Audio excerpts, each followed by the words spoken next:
So in the last lecture, we have given I've just highlighted about APE, a plasmid editor, and just talked about Primer 3 Plus. So today I'm going to explain how I used these tools for my research. So I am just going to talk about a little bit of my work and how I used uh, this plasmid editor and how it was so handy uh, to visualize the vector and the gene inserted into the plasmid. So ape is an offline tool, so you can use it in a Windows as well as in Mac. Unfortunately, some people asked if it is available in Linux. Unfortunately, it's not available in Linux. But I would recommend people to look into other options like I have given in my handout. Like you can also use SnapGene Viewer. It is a free tool. Although SnapGene is not entirely a free software, but selective tools are free where you can actually download the vector sequence, the binary vector sequence, and visualize it. You can for introducing the gene into it, you need to pay. So it's not entirely a free tool, whereas ape is entirely a free tool. And for designing primers for PCR or qPCR assays, I would normally go to, you can use IDT DNA. So you can go through this link and where you can find, you can just paste all the primers you want and just paste a sequence from the gene insert. And then you can also set the melting temperature and all the parameters required for the primer designing. So you can use this tool for the later purposes. Ideally, you can also find primers using APE. So there are so many applications for which you can use APE, but I would normally use certain tools for certain purpose. So I can show you how I used APE. So you have this icon at the base. So this is the icon for the ape, and you can just open this. So I have already pasted a sequence of a vector and a gene insert. So you know what are binary vectors, and it has got all the elements that is required. Say a promoter, the M13 forward and reverse primers. Then you have all the multiple cloning sites. So the vector backbone is being constructed synthetically by people. So if you go into like websites like SnapGene, AdGene, or there is something called Benchlink, and I recommend many of them to create an account. So Benchlink is like mostly it is tied up to many research institutes where you can get all the resources such as antibodies, information about antibodies, plasmid constructs, and many other stuff. So many other related to molecular cloning and any resource that you require for uh, sequencing, etc. And the other thing is, like once you open APE, so you have like, so it opens out like this. So you can paste the sequence directly from, like you can copy a FASTQ file and then paste it here, or you can just download sequences from NCBI by going to the tools, and then it opens out like this. So you can just give your query and then you will get it downloaded here. Or it's like you can directly paste it. So I simply just copied a vector sequence. So it is freely available in NCBI Gene Bank. Or you can just download it from any of these websites like SnapGene or AdGene. You can just copy and paste it. So it will remove all these, the base pair numbers. So it will remove all these starting base pair numbers and it will directly add it to your APE.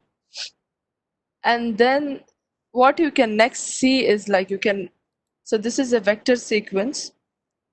So I have just, so if you want to graphically see this, you can just open to Enzymes and then you can look at it, you can look into it using this graphic map. So where you can see like the promoter and you can see the lag O and the lag Z promoter, the promoter terminator, and then you can see the M13 forward and reverse sequence of the vector. And then you can see that, so I have highlighted some restriction enzymes that were found in this vector cassette. So I just highlighted two, and that's why it is shown here. But if you want to see the whole plasmid map, you can just go into graphic map plus U in the sense it's unique enzymes. So it can see all these, you can see the whole vector cassette here. And I have specifically highlighted these two. And if you want to highlight specific parts of this vector, you can actually go to Enzyme Selector, something called Enzyme Selector, and then you can select the enzymes you want, especially the enzymes which are available in the multiple cloning site, where you can clone your gene of interest into it. So if you want to introduce a sequence within these, so first I highlighted them. And then what I did is, I just wanted to introduce the gene insert here. So I have given you a sample sequence which you can try. So I just copied a gene of interest from the Arabidopsis website. So I normally use Arabidopsis TAIR because I'm a plant scientist. So I normally look for gene sequences from Arabidopsis website. So I just selected this gene of interest where I'm going to clone, So somebody asked why it is two enzymes highlighted in red color, because these are the enzymes I chose to introduce. These are available in the multiple cloning site, and these are the enzymes I chose for double digest, and I'm going to introduce my gene of interest into it. Hope it is clear. You can select anything from the MCS. So you can highlight it basically. You can use any color to highlight it. It's not like red or something. So it's just it is very easy to spot it out from the whole sequence. So then you can use, so as I've given like how you can just look into, you can just manipulate different tabs in your APE, like starting from features, enzymes. Hello, Divya. Sorry to interrupt Yeah. you, but the question I Yeah. asked, actually, you were opening some enzymes, right? So while opening the enzyme set of enzyme, there were two enzymes Yeah. highlighted in red color. So you was Exactly. mentioning about it. So this is what is available in the multiple cloning site. If you look into the graphical picture, so there are so many so many enzymes where you can utilize to, introduce your gene of interest. So you can select any of them actually, so I have it here, I think. Yeah, this is the whole list. So this is just a vector backbone, okay, without the introduced insert. So you have like the list of enzymes here. So I just randomly selected the 2,6 base pair cutters like the PST1 and SMA1. So these are available in the multiple cloning site.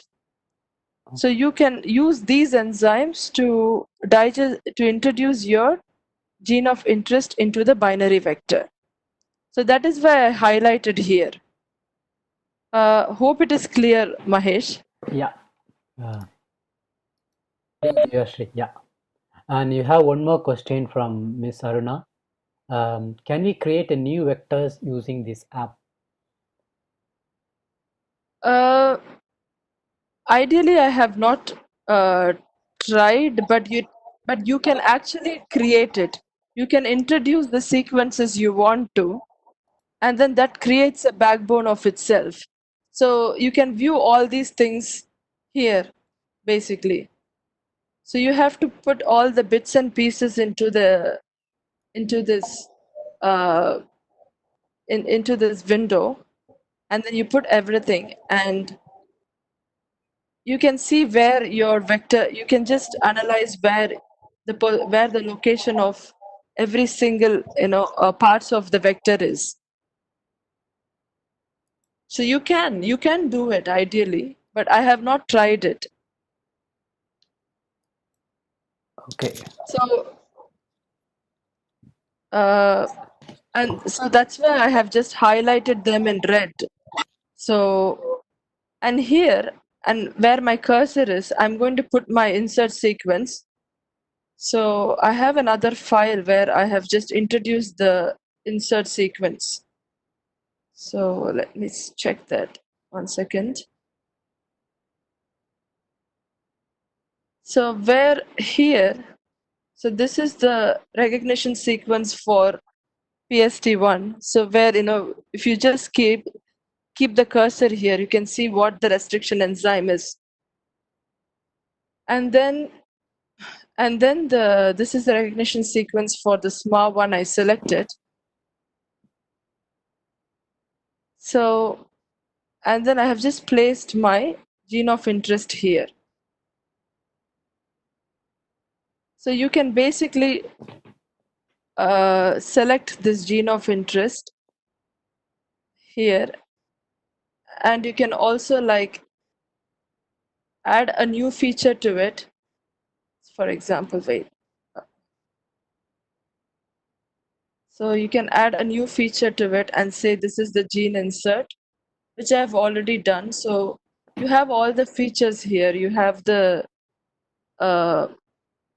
M13 forward, and you have the gene which is inserted here. So you can just create all the features you want for you to spot out easily. So you can similarly you can highlight the primers here which you want to look into.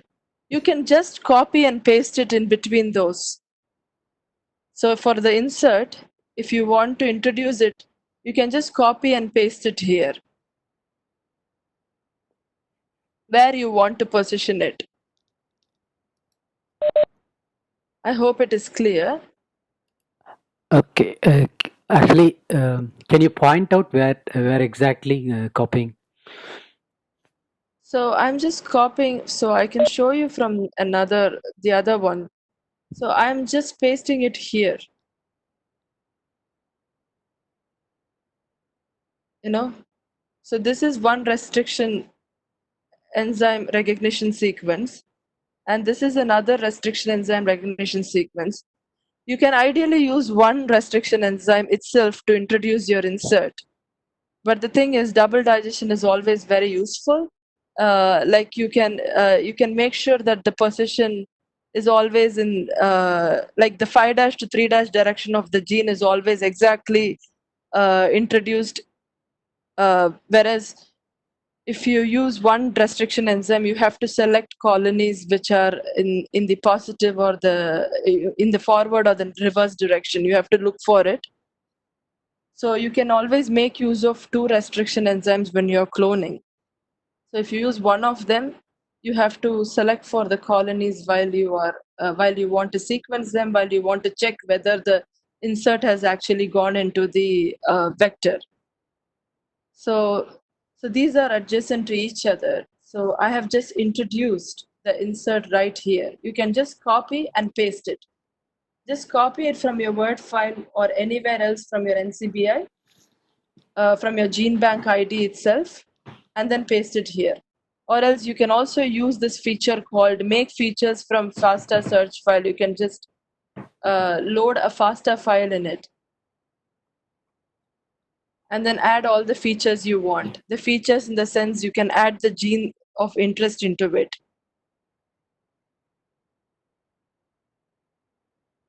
I hope it is clear. So, one second. So this is where I just pasted all my stuff. So either you can make use of tools, and then you can just find primers. You can give all the specifications here. But for a normal sequencing purpose, you can make use of this find the primer tool. But I understand if you, but you will all know that if you want to do a restriction digestion and you want to introduce this, big chunk of DNA into your vector, then I would always prefer to do it manually. I would select it manually, and then one second. So I would normally select it and then do it manually by myself. So, like if you want to design a primer, and I would just design a forward and a reverse primer for like nearly 32 base pairs. So that will include a sitting sequence, which is the restriction enzyme recognition sequence. And then it will also have a AAA or TCC, which I have given here. This is called a sitting sequence. You will add it before the restriction enzyme sequence. So this itself will be like ideally 10 base pairs followed by your forward primer. So if I want to design a forward primer here, so I will probably highlight it. So I will just create a new feature saying this is a forward primer, and then I will be adding a AAA to it, because it will be very useful if you are directly introducing this insert into the vector sequence. So it is very useful for a direct digestion of the vector insert. So normally for a plant vector like binary vectors, what is that? Instead of your gene of interest, can you show me how to take sequence of vector backbone for some other genes which is present in human? Okay. Ideally, I don't have an answer for this, because I have not worked with human sequences, and would be great if you. So most of the concepts are same. So ideally, you can just use any other website, or you can just use even NCBI to get the vector backbone and the gene of interest you prefer. So right now it may take time, because I have to go through the NCBI and get the sequence of interest. So ideally you can do it. The thing is, this is very similar to this is similar practice in any other system. So let me finish this, and maybe I'll come back to you later. And the thing is, like, I would normally do like a manual design of these primers, because I need to add the restriction enzyme and the sitting sequence like AAA or TCC before the restriction enzyme recognition sequence. And because this is very efficient for binding it to the vector of interest, vector backbone, which we are actually using it for plant transformations. So this is actually, like, we usually use these plant vectors, binary vectors, to introduce into the agrobacterium. Normally, we do agrobacterium mediated transformation to introduce any gene of interest to develop transgenic plants. We use this mode of indirect transformation. So we use a plant vector in between the agrobacterium agrobacterium and the plant of interest which we want to introduce into. So usually we use some agrobacterium strain, and if we want to introduce, we use the pea green, a group of vectors which is designed especially for plants. And we also and then we add a gene of interest. You can add up to 10 kb, but normally it is efficient to add up to like 5 kb of your gene of interest into the vector. I normally use like 1.5 to 2 kb of the promoter, which alters the gene expression. So I add it to the insert sequence, the coding sequence, and then introduce it into the vector. So normally I use either oligo analyzer tool or any Sigma tools, which is normally available in the website. So like oligo analyzers, for example, so you can just cross-check whether your sequence is meeting out all the primer parameters. So which is, and then you can highlight it here. So you can basically use this tool to highlight and view how the vector is going to be inserted into the, the insert is going to be introduced into the vector. So, and you can also check, so if you use these restriction enzymes for digestion, like the PST1 and SMA1 I have highlighted, you can just use this digestion option, and this will give you like how you can normally see on your gel picture. So you can see that your insert is located here, and this is what you will expect to see on an agarose gel. So this is a 1 kb ladder starting from 100 base pairs to 1.2 kb, and then you can see your insert located in between these two enzymes, restriction enzymes. So this is what you can check. And if you want to load multiple gels, if you want to load your product on multiple lanes, say you have like different vectors and different inserts, and you can basically use this option called multiple digestion. So you can say that what you want to add in lane 2 and lane 3. For example, if you want to add just the vector sequence to your lane 3, so it will show exactly that. So it will show the sequence of the vector, it will show the band for the vector, and then it will show the band with the insert. So you can have a visual look like what you will expect when you use certain enzymes that you want to utilize them for cloning purposes. So if you have any questions, please let me know. So ideally, you can also use this tool for, say, aligning two sequences. So I have, say, an A sequence and a B sequence, and then you can just alter all the parameters you want, and then it will give you, and then you can just align them, and it will give you like where it will give you the sequence similarities and identities and everything. But ideally, I wouldn't use this tool for aligning two sequences. There is another tool called GelView, which is doing really a good job in terms of doing all this multiple sequence alignment. It is called GelView.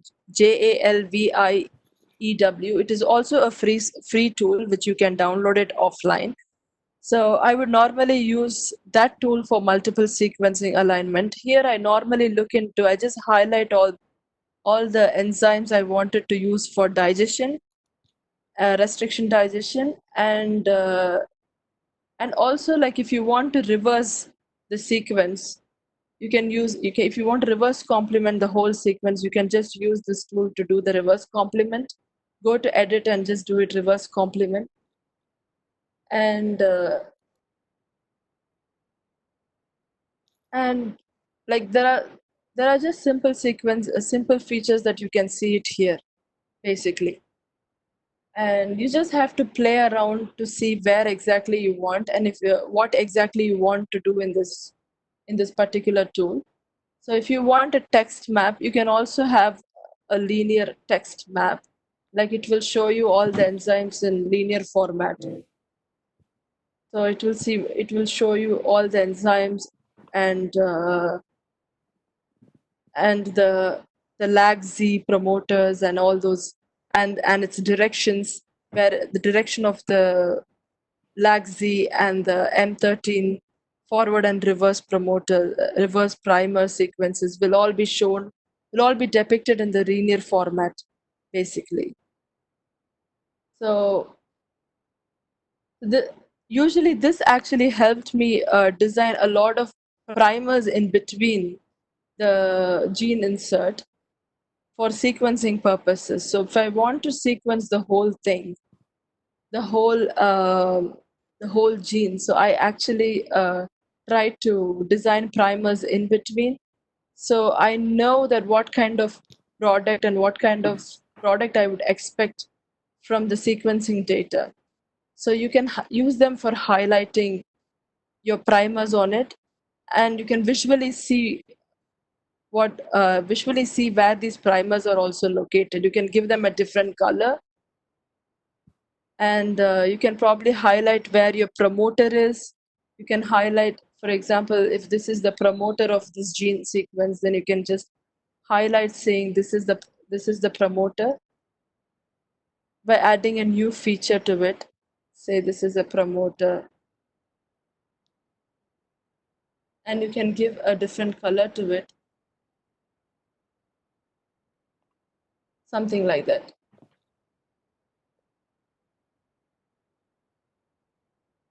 So ideally, I would just use this for restriction digestion purposes. So normally, and then when you just get when you analyze these primers using yeah, that's a good question. So you can randomly pick, say, AAA or GGG. So if you add GGG, it adds too much to the melting temperature. So you can add like AAA or TTCC. So maximum you can add 4 base pairs to your as a sitting sequence to your restriction enzyme. So this will be better. This will be very good for your direct digestion. So, but if you're doing indirect digestion, you don't require this basically, because they will normally have those sticky ends. Uh, so it will be good. It will be always good for better annealing to your vector basically. So normally you can select, say, AAA or TTCC or TTTT, something like that. So you can keep you have to make sure that your primer melting temperature is between like 55 to 65. But ideally, if you count the restriction enzyme recognition sequence, normally it goes higher. So normally the melting temperature that will be shown in any of your oligo analyzer tools will be like very high, but don't panic by that. So because these sequences don't count, and they are actually meant to bind it to your vector.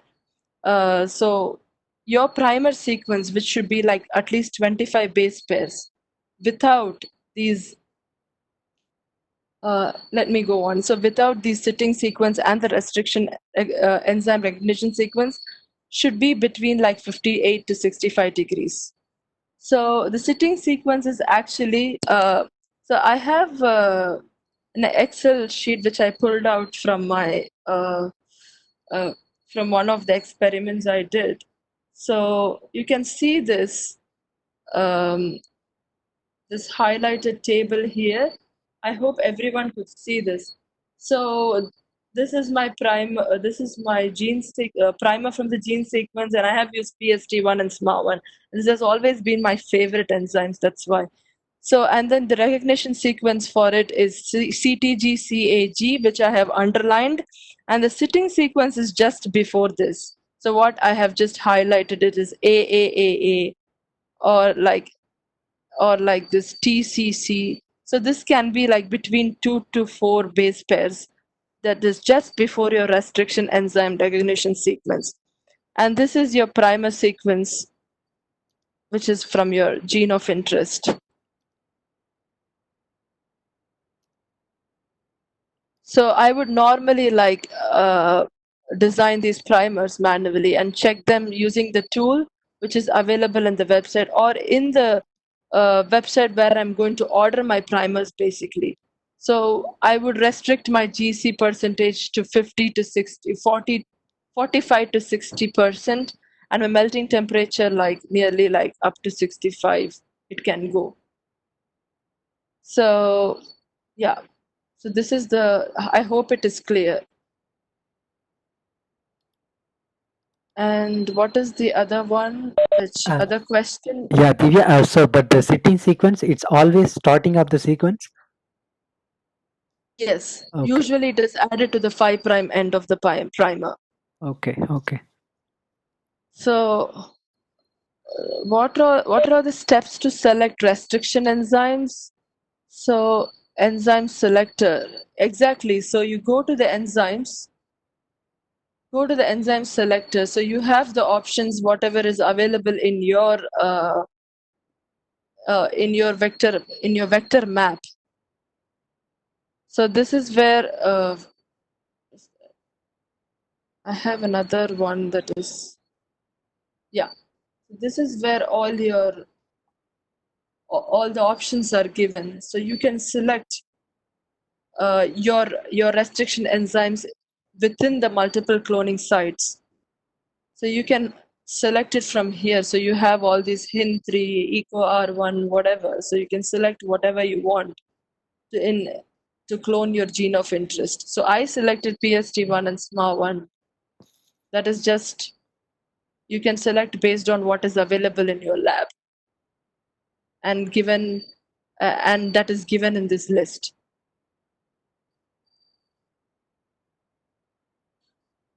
I hope it is clear. Can anybody have questions? So if I want to like select, say something else, SAC1, it will be highlighted there. If SAC1 is available. So just these are the unique sites. So if I want to look into just the unique enzymes, it will only show me the unique enzymes to select. So like PST1, not this one. So you can select just one or two if you want to. You can ideally clone using just one restriction enzyme. You need not have to go for a double digest. But double digest is always recommended because to avoid all the gene silencing problems later.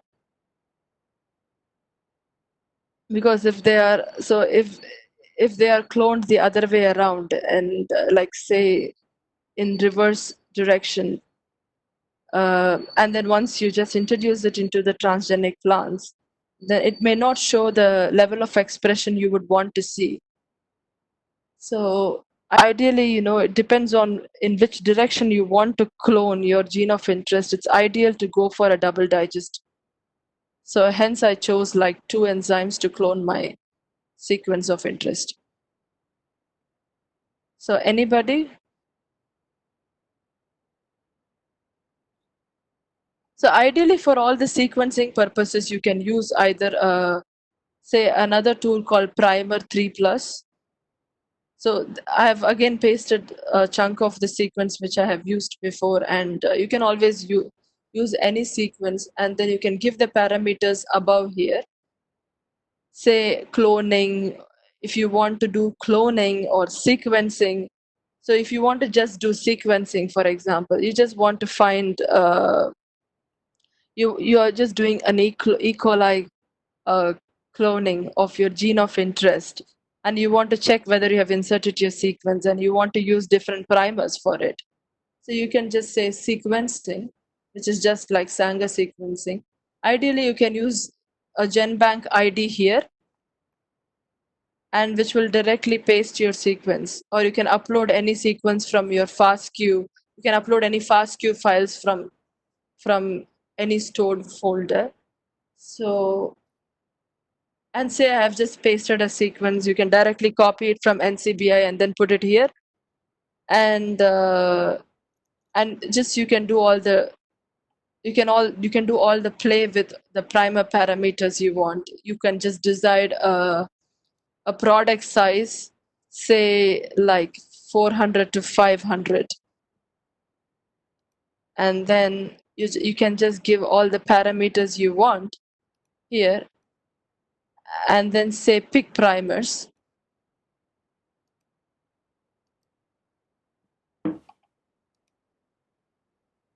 And then it will give you, sorry, the signal is very slow, but it will give you all the list you want to. So it picks up the left and the right primers, and it gives you all the options. It does say you did not find a sequencing primer at left position or the right position. Probably I have not set some parameters right. 1 second.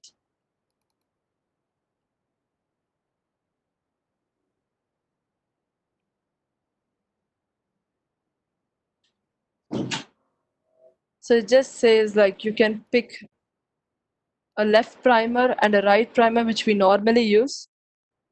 If you are using if you're doing some hybridization stuff, you can use another internal oligo. You can, if you want to include it in your experiment. I have not done any sort of hybridization experiment, so hence I would always use this tool to pick up a left primer and a right primer. So if you want to use them for cloning, you have to just include a region where, say if I'm pasting this chunk of a sequence. So let me just paste something, some random sequence here.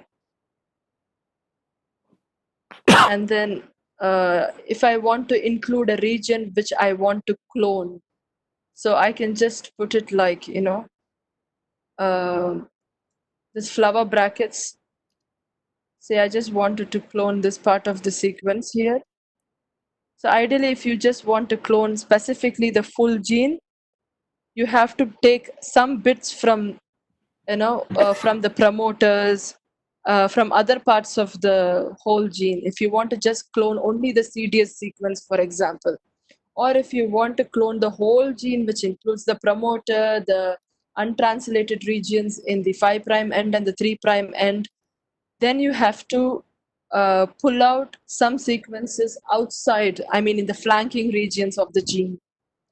And so that so that if you give these flower brackets, it will give you the whole, so that it will include the whole gene that you want to include it into your vector.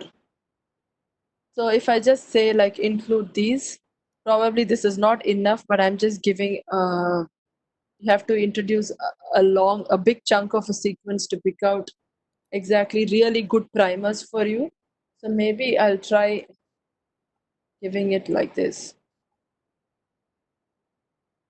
or somewhere, so that it can pick, because it will always look for rich GC regions. To get good primers, you will always need to have a primer with more of GC content in it. So normally I would, so it will pick up those. So it will just pick up a primer like this, say primer F and primer R, and it is 23 base pairs with all the parameters you want. So, and it includes the region which I want to clone into a vector. So ideally you can use Primer 3+, which is an online tool. You can use it all the time for sequencing and cloning purposes. So in offline, you can, for specifically constructing these vector gene in, plasmid construction, then probably you can use this AP plasmid editor for it. Any questions? So a primer blast is also a very handy tool which most of you might have used, because it is also using simultaneously, it uses the primer 3 and it also blasts. So ideally, if you give any reference sequence from Arabidopsis or any reference sequence from an organism, so this is going to, and you want to design like gene specific primers, then normally it will give you hits saying how similar or how diverge these primers are, how specific these primers are to your gene, so that it doesn't amplify some crap away from the gene. So this is also like I would normally use mainly for RT-PCR purposes. So if you want to do qPCR, quantitative real-time PCRs, then I would normally use primer blast, because it's very important to get a highly expressed full complete transcript as your product, and it should be specific to your gene of interest as well. So normally I would use primer blast for RT-PCR purposes. So for example, like I have a file that I pulled out, and I think I blasted a sequence that I want to, I used a sequence from which I want to design a lot of primers. So I used primer blast to introduce my sequence. So this is something I can show you, like how I normally did it. So once you put your sequence into it and give all your parameters, so, and it will give you a lots of combinations of your forward and reverse primers. So normally a primers that you design for qPCRs are like say 100 to between 70 to 150 base pairs.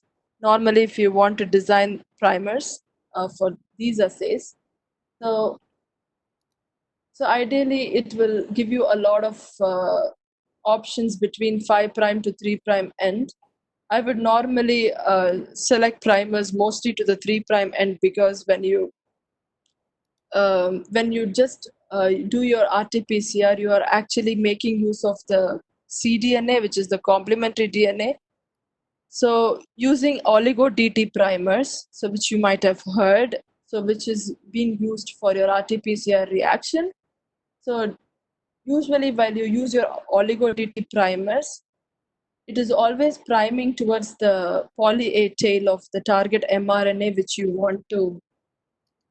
uh, which you want to find expression in it. So normally people include, they always include the 3 prime end part of the gene sequence into their primers that has been used for RT-PCRs. So the efficiency of the RT reaction also goes down if you get lots of primers in the upstream of the of the 3 prime end. I mean, if you go too much into the 5 prime end, the efficiency of the RT-PCR reaction goes down. Also, like, normally in your this is your mRNA transcript where your pol 3 is actually performing the transcription activity. So while it does the transcription, it flips out in the middle, and then you will only get an incomplete transcript. It will not run and get a full transcript. So for which you always select primers, say, that are close to the 3 prime end. So this will give you a detailed report of the primers in every part of the sequence, and depending on sometimes if your mutations are located in any part of the sequence, you just wanted to find the expression between, say, a wild type and a mutant phenotype, and you want to actually design primers that are spanning the mutation, so that you basically want to evaluate the expression of the transcript. So you can get all these uh, options in primer blast, and you just select the best you want to, because then the primer blast gives you the detailed it gives you all the parameters. You just put in all the parameters you want, and it will give you all the options that you need, and you select the best pairs for your various reactions. So ideally, you can use this primer blast for normal molecular cloning purpose as well. So this is another option, but these are all online tools, unlike APE, and which you can always work offline without using the internet facilities. So this is something you can use it in your desktop most of the time.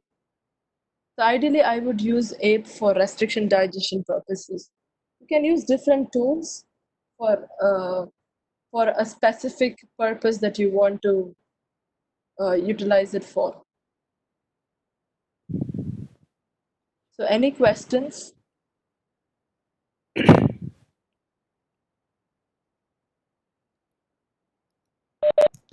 Sorry, So, I didn't look into so the. guys, let us know if you have any questions. Maybe for designing RT-PCRs, I can just show you another day how I do design for RT-PCR reactions. Because quantitative PCR primers are designed designed slightly different ways. So I can just tell you later about how you would design RT-PCR primers. But normally for cloning and for general sequencing purposes, you can just use these tools. So there was one question you need to answer, like something designing with human sequence, right?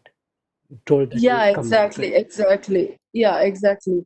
So for designing, what was the question?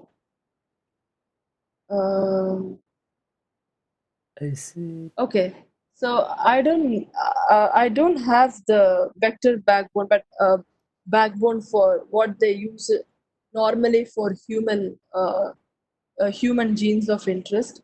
But ideally, it is the same thing. Like if I want to just sequence it, if I want to just introduce it here, I would just introduce the gene of interest within the restriction sites. Because so ideally I would do that.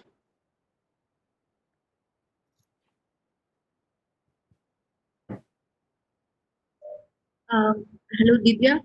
Yeah. Oh, okay, this is Aruna. So my question is like from NCBI we can get the sequences for a gene of interest, but my question is so for backbone, plasmid backbone, how backbone, how we will get it from NCBI? Um, you can get so ideally I got this pea green sequence, which is a vector backbone from NCBI only. So I just got a FASTQ file from which I copied to the Word file I sent you all. So you can definitely get a vector backbone through that, or you can also get all the options. You can also get all these vector backbone through Snapgene. Snapgene or Benchlink. So they have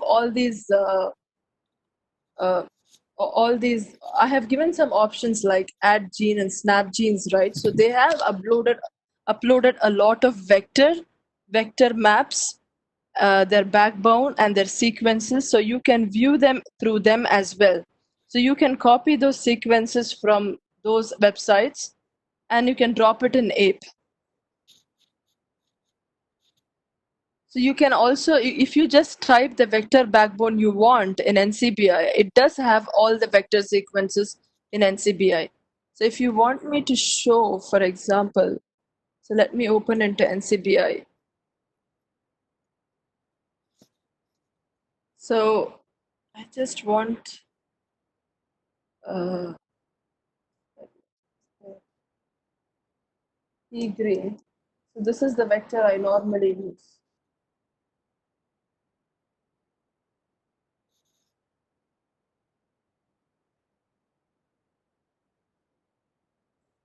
Oh, that's public, I'm sorry.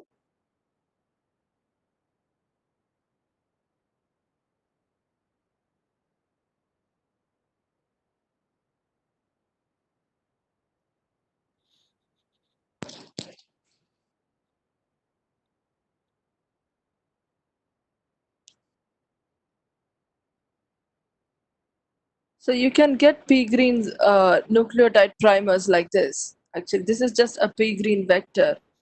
You can just say that, so something like that, you can get options through NCBI as well.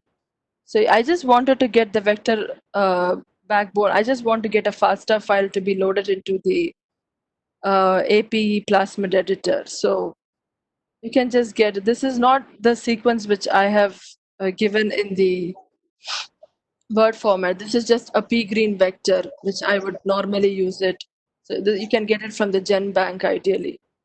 Okay, just if we know the vector which we are going to use, means we can get it from NCBI. Yeah, and Yeah. also otherwise you also have options like Snapgene and stuff, which gives you a list of vectors that you want to actually select.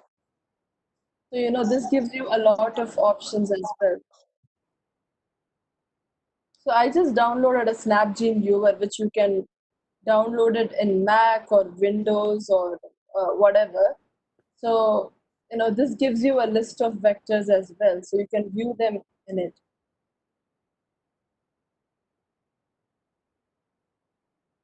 So you mean to say that you want the options, for the vector that you want to clone, that use it for cloning. Is that what you are asking me? Yeah. Oh, okay. So, I mean, normally, still I would say it's the conventional way that I would do is like going into the methods and all the literatures where they would have posted some vector sequences. Because most of these SnapGene and AdGene websites are basically paid versions. They give you a list of, so if you have this SnapGene connected to your institution server or something, like they give you this, if they are able to give you a paid version of this, you can get a list of all these vectors in SnapGene or AdGene. Otherwise, normally you don't get the list. Okay, thank you. But one more question I have. So normally we are using SnapGene. So Okay. is there any significant when come is app is having any significance when compared to SnapGene? Is it So having any? so you have used SnapGene, right? Yeah.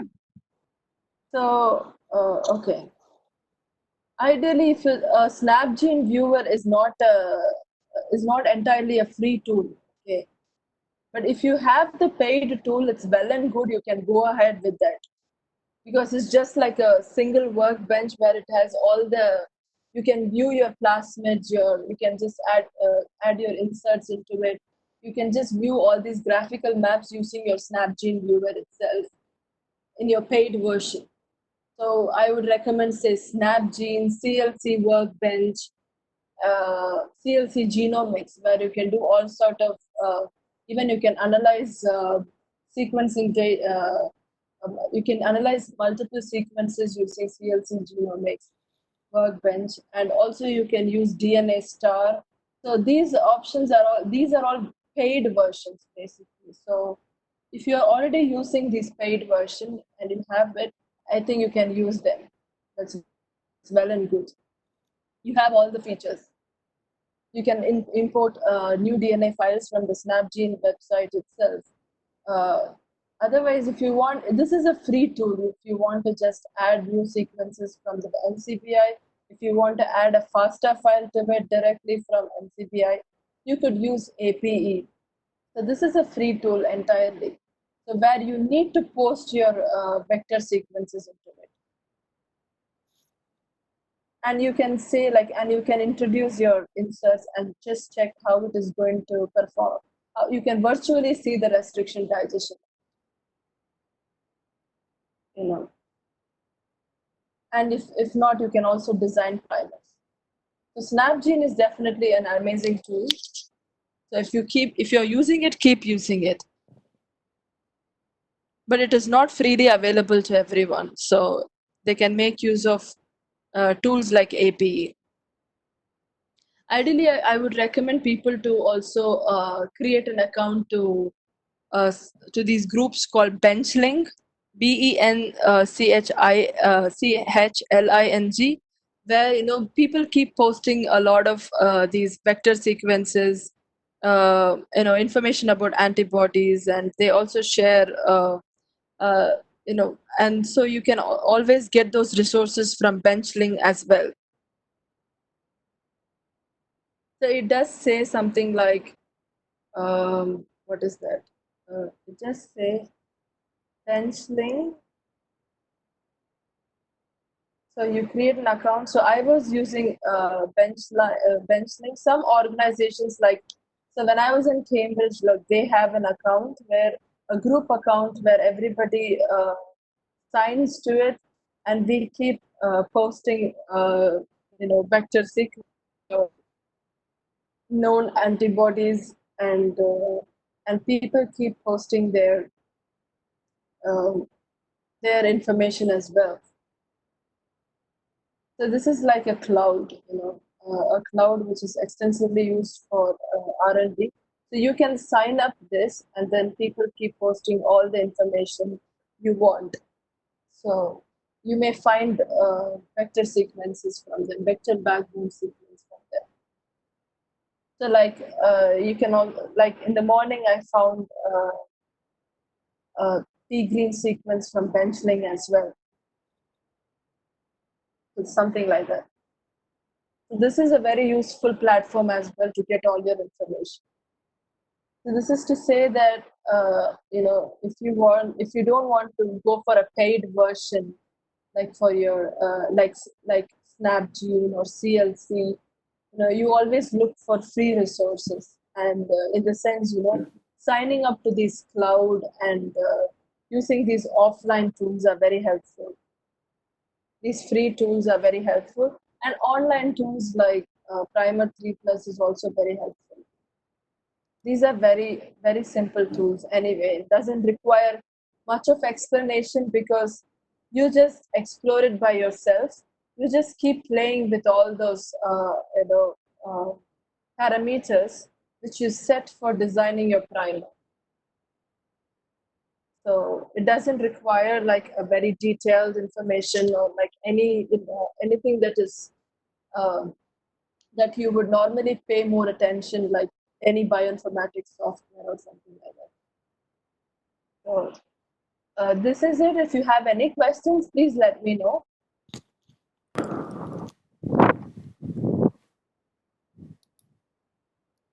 I mean, one point is that I have not entirely like shown you like how to operate like every icon of this software. But the whole point of this talk is to introduce you a tool which could be handy for molecular cloning purposes. And I want to link it to my experience and in which part of my project I actually used this particular tool, which came out very handy. And so hence I was just trying to share my experience with you all. Thank you. Any questions, please let me know. So thank you so much, Divya. And guys, let us know if you have any question.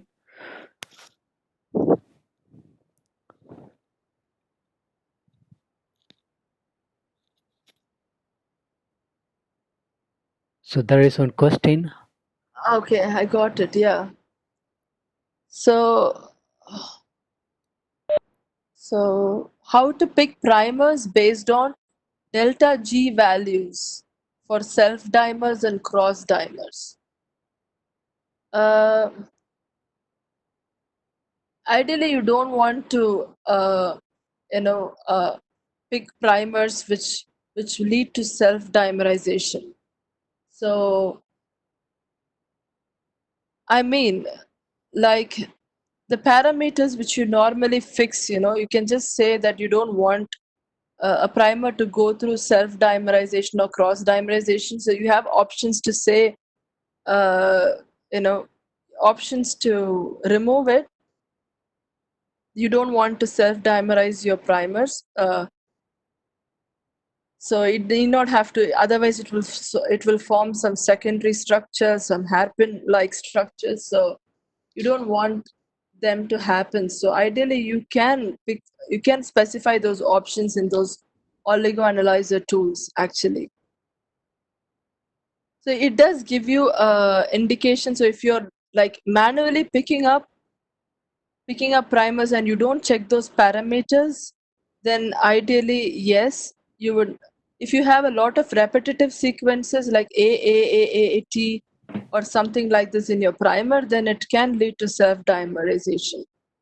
So you don't have to pick up a lot of repetitive sequence while you design your primers. So that is my suggestion. When you pick up primers, ideally you can mention all these. You can just pick up, like just specify all these parameters in the primer designing tool, and that will help you get the best pair which will not lead to self-dimerization. So I have I think I talked about this Sigma tools which I normally use. Let me show you that.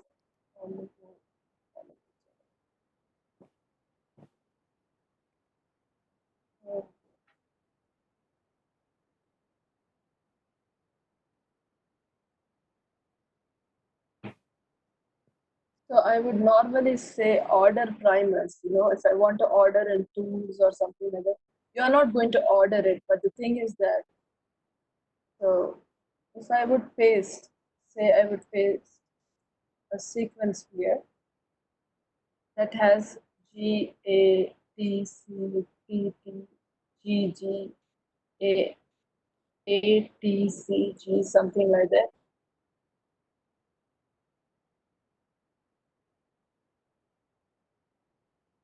So this is going to give me all the parameters here. I hope you see it.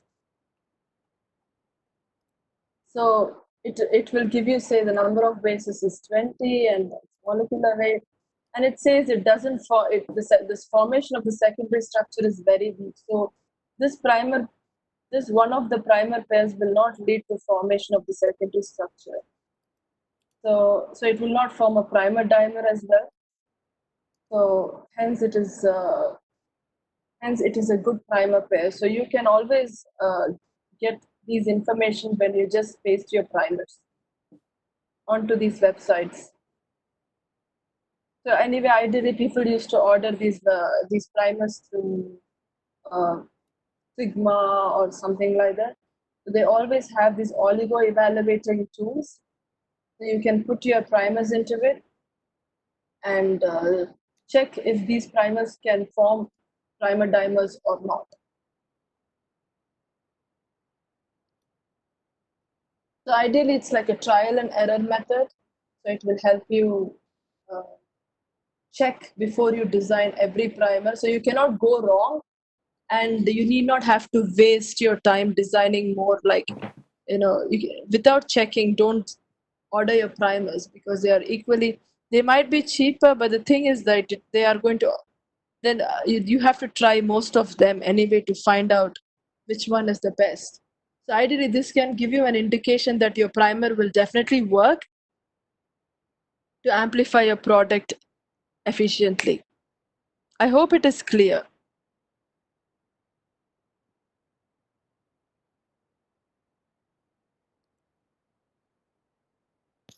So, Rakshana, is it clear on your side? Yeah. Okay. So these are I would normally go to these websites and just put my primers into it. So every websites, every primer manufacturing companies have these tools, which most of you know, I guess. I need not have to tell this. But the thing is, you can just make use of it. You need not have to order them right away. But you can just specify, you want a 0.2 micromole, you want a desalt purified primer, and it depends for which purpose you need to use this. If you want to use it for page, then you design, then you get the product accordingly, and you can keep adding oligos before you want to order it. But the thing is, I would normally use these to check whether the parameters are right, and it depends on to which company you send them, you order it to. So this is how you can get it work. Thank you.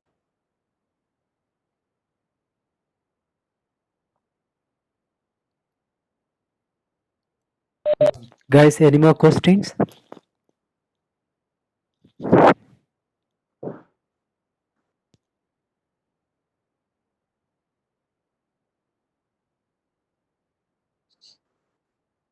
So, seems like no more questions.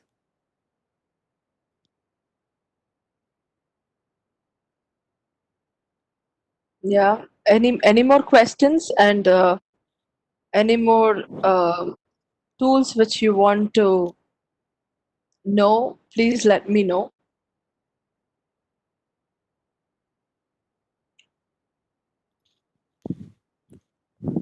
Okay. Okay. Then seems like there are no more questions, so we can wind up the session. Actually, Yeah. Dr. Aruna, she asked a very nice question. Like, ideally, I can actually pull out some examples for human related experiments.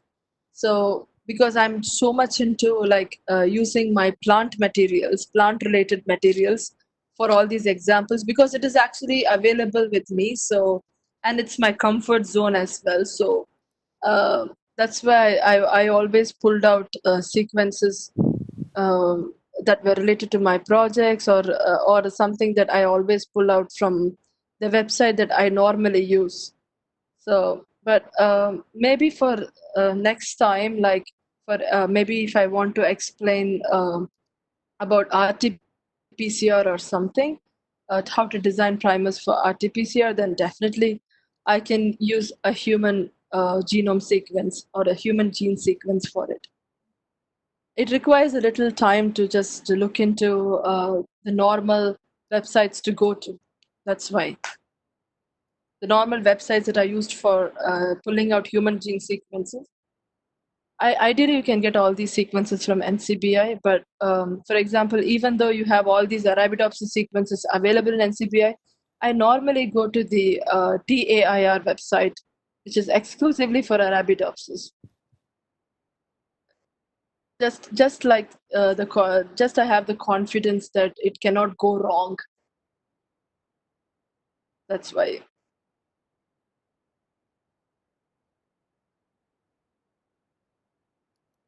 Any more questions? Please let me know.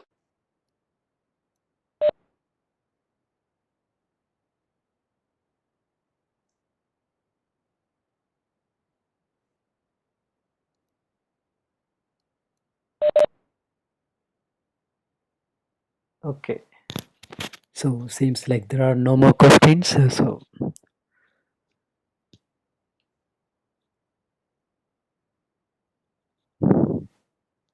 So maybe Divya, we can wind up the session. Yeah, we could. Yeah, Okay. yeah. So thank you so much, Dr. Divyashree, and also thank you so much, guys. Please don't forget to give your suggestion and feedbacks, and also let us know if you want to learn any specific tools that we will try our best to teach you guys. So we shared the Google form, and also we send you the feedbacks in the WhatsApp, I mean Telegram group. Please make it and let us know. Is there anything we can make it better in the future? Okay. So thank you so much, everyone. Thank you.